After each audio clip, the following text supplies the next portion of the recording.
Yo, what's going on, snipers, and welcome back to our Carolina Hurricanes franchise mode. So, in last episode, we had free agency and we signed like 4 or 5 players, and then we started up the season simulation all the way up to January 1st.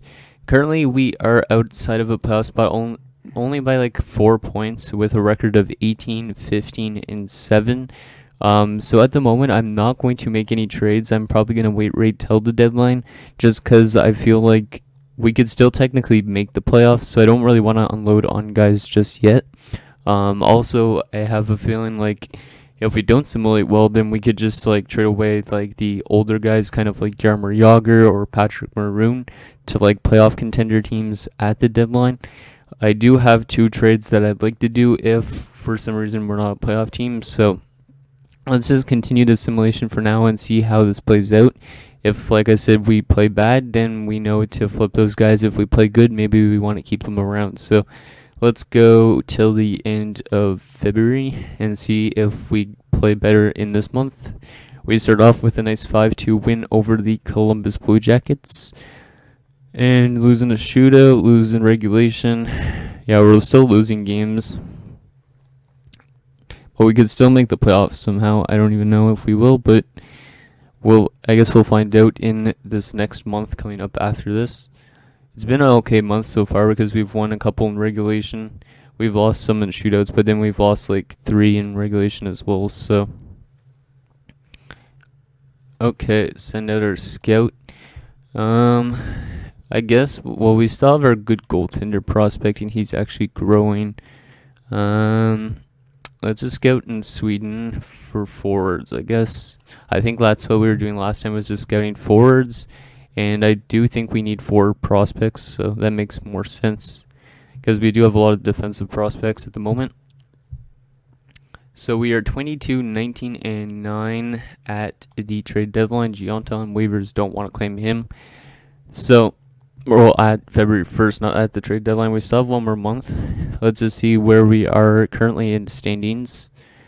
So we're falling back a bit, 10 points back. I think we could start unloading on those guys because 10 points back of the last wildcard spot, especially in this division, is going to be impossible almost to come back in. Yeah, I think I'm going to just unload on those guys now, and then maybe we will finish closer to the bottom of the league by the end of the season, because it does not look like we're going to be a playoff team. So the first trade I would like to make is I'm going to try and send over to the Los Angeles Kings. I'm trying to unload Patrick Maroon because he's actually got a decent chunk of trade value, and he's got 1 year left, and they want him as well. So we're going to send him there. And we are going to try and get back Adrian Kemp. He doesn't have that much trade value, and he's basically the same sort of thing as a Patrick Maroon, except for he is a lot younger. So we might have to throw in like a pick into this deal, but it might go through considering they actually want Maroon. And we save about 1.4 in cap space. So let's see if that goes through. And it is rejected. Do they want any of our draft picks? Probably not, right? Oh, they do want some of our draft picks. We have our 6th from the Calgary Flames we could use to move, because that might not be anything.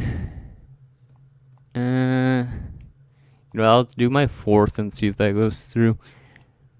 Yep, there you go. So, wow, Patrick Maroon and a 4th for Adrian Kemp. So basically, we aren't like downgrading our roster to an extent. We are just moving out the older guys to playoff teams, considering these younger guys, we want to be a young, good, and competitive team in a few years. So Kemp's definitely going to be a player that helps us out, I think, down the road. And then the second trade I wanted to do was to send Jaromir Jagr to the Pittsburgh Penguins. I don't know if they could afford his salary, but we'll see if he can. Even though Jagr's been having a really good season with us so far, might as well flip him to a team that's actually doing good. As you can see, he currently has 38 points, and he's a plus 14, so he's definitely been helping us out. So if we get rid of him, then maybe the entire team will just kind of fall apart. So we're going to flip him to the Pittsburgh Penguins, and we're going to try and get back Zach Aston Reese, who has low trade value. He's an 80 overall, also 2 years left, and he's more of a like 4th liner player. Decent defensively as well. And we're also going to see if we could get back a draft pick into this deal as well. So let's see if we could get a third. That might go through. If not, we could sell for a fourth. So Aston Reese in a third for Yarmer Yager will go through, and it is rejected. So I guess we could try a fourth. If it doesn't go through with the fourth, we could always try something else. But let's get the fourth from the Arizona Coyotes, and that will be accepted. So there you go. Sorry, guys, that we had to trade away Yarmer Yager and Patrick Maroon, the guys that we literally just signed the last episode. But I think we aren't going to be a playoff team, and with moves like that, it shouldn't help us either. So I am going to now edit the lines, and we'll sim the remainder of the season. Okay, guys, so here is our lineup now. It looks pretty much the exact same, except for now you got Aston Reese on that fourth line. Captain now gets to actually get his third line ice time, so hopefully that helps him grow. And then also Adrian Kempe is now also on this third line. He could still probably grow to like a second liner by next season, so hopefully he does grow as well.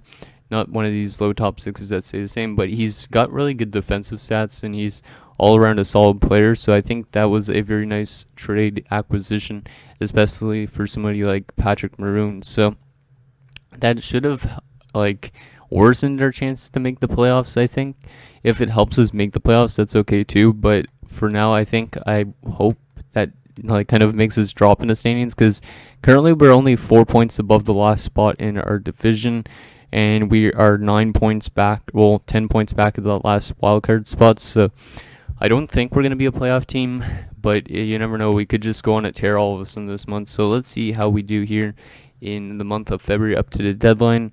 Hopefully we do not play super well, because I'd like to try and tank for a potential like top 3 pick or top 5 pick. We beat the Los Angeles Kings, who we made a trade with Patrick Maroon, so that's kind of interesting. But we have dropped 4 of our last 5, and there's a shootout loss and another regulation loss. Good. Still hovering around 500. Okay, there's another win and a loss. Yeah, this has been a really like different season to an extent what we had last year. Last year, I forget what our record was, but we had a pretty good record.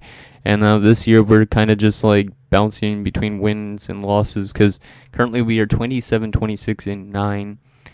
So we should be still well out of a playoff spot, at least in my opinion.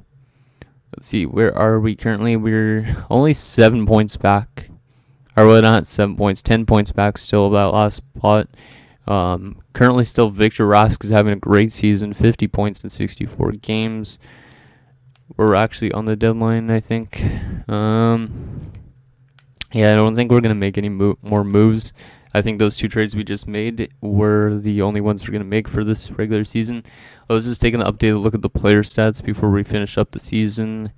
So yeah, Rask and Aho, hopefully they get some good growth from this season, especially Rask, because he's like a plus 24 and everything.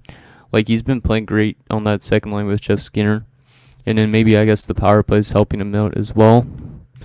Aston Reese, I don't know how much else, but at least he's coming across and helping us. Same with Kemp. I forget how much points he had exactly with Los Angeles. I guess I should have probably checked that stuff beforehand. How is Mrazek playing? Not the greatest, but he's got shutouts. And yeah, I think the main reason we're losing games is because of Grubauer. 5-7-3 with an 897 save percentage is not that good at all.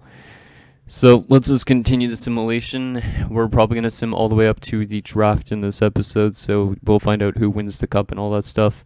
So this might be a bit of a longer episode than 20 minutes than like the last ones have been, but it's only because of those 2 trades that we made, and we have to sim the rest of this up. So let's get March done and then April done. I don't think we're going to be a playoff team, but you never know. We could still technically make the playoffs if we win like 10 in a row all of a sudden. Not that it's going to happen, I don't think. Yeah, we're just having a bit of a hangover from last year, because last year we went all the way to that conference finals appearance. But at least it was a learning experience, because a lot of those guys on our team haven't even been in the playoffs before, so at least they learned something. We have lost 3 in a row now. There's a win and another win against the New York Rangers. Okay, we've won 4 in a row all of a sudden. There's a loss to Florida, though. Hopefully, we still have a pretty decent pick. I think we should at least have a top 10 pick, but we have won like at least 9 of our last like 15 games, I think it's looked like. So we are 37, 30, and 12. I think we should be still out of a playoff spot, right? Yeah, we're 4 points back of that last wildcard spot all of a sudden. So we are making a late push to try and get into there, but we only have 3 games left. So chances are slim for us to make the playoffs. And there's another win. Don't make the playoffs, boys. Come on. Oh, there's a loss, so that probably hurt our chances. Yeah, I think that should have deteriorated our chances of making the playoffs.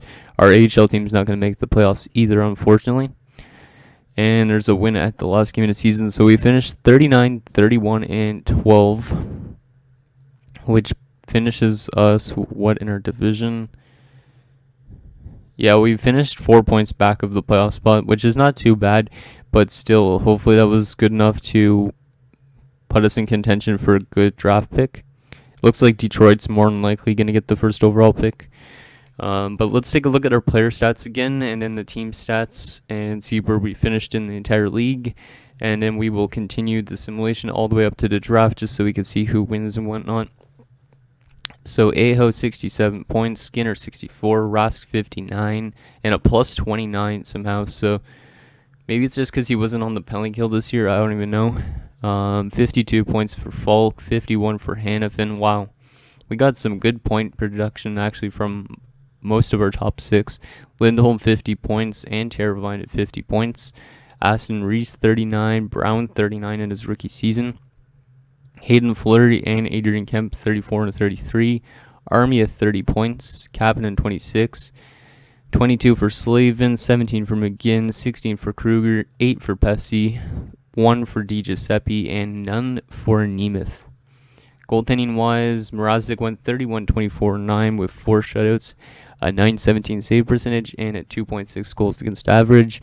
And Grubauer kind of fixed his save percentage and his win-loss ratio at the end, going 8-8-3 with a .903 save percentage and a 3.08 goals against average.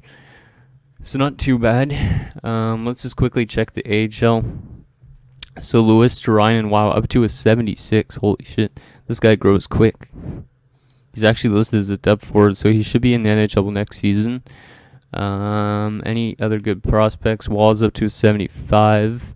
So we are going to have to move out a lot of guys in the off season. So let me know what you guys think we should do with that sort of thing, because we do have a lot of good prospects getting ready, like Jake Bean, who's up to a 75. McCowan's up to a 75. Nick Haas, what are you up to? 71. Felipe's up to still 64, I think. Luke Martin up to a 70 still. And in goaltending-wise, Nedeljkovic and LaFontaine, 75 and 71. Okay. So lastly, for the season wrap-up, regular season wrap-up, let's just see where we finished in the entire league. And then I will jump ahead and show you guys the draft lottery results and all that stuff. So we finished, where are we? We're actually not that low. Yeah, we finished 16th, so we might not even have that good of a draft pick, unfortunately. Goals for per game on average, we were one of the best offensive teams, but we missed the playoffs. That's weird. It's just our goals against it wasn't that good. It did go down, but it was still a 2.84, which is one of the highest goals against per game. And then our power play got better, 19.7%. And our penalty kill got up there a bit, 78.2%, but it was still one of the worst. Our home record, 19-19-3. Our road record was great though, 20-12-9, and we were 7-2-1 in our last 10. So all in all, still a solid season, even though we missed the playoffs. So now I'm going to jump ahead, guys, and show you guys who won the Stanley Cup, all the awards and all that stuff. And then I will also show you guys the draft class once again, all that stuff. So let's jump ahead. Okay, guys, so the Dallas Stars have won the Stanley Cup and the Rochester Americans have won the AHL. So now let's take a look at who won all the awards. And then, like I said, I'll show you guys the draft class quickly again.